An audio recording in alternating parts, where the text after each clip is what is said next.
20 years po, my father-in-law is suffering for erectile dysfunction.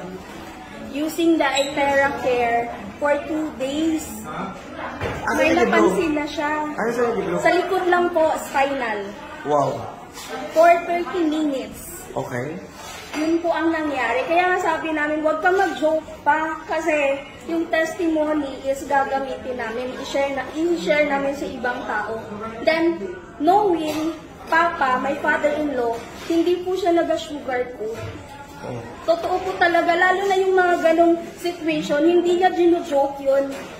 Totoo yun. Kaya nagulat kami. Kanina, nung narinig niya, pagsaksak ng blower, narinig niya lang, pumasok agad sa kwarto, sabi niya, stop mo na yan, gamitin ko yan. Kinuha niya, dinala niya doon sa kwarto niya. Nagpag-blower na siya agad. Ano nangyari pa? Paano nalaman niya wala ka sa erectile dysfunction? Clinical. Hindi. Ano nangyari? Stage 4 prostate cancer po siya. Wow. Yes po. Tapos, biglang tumindig? Yes, na-feel niya nga daw. Ba't tumindig? Yes.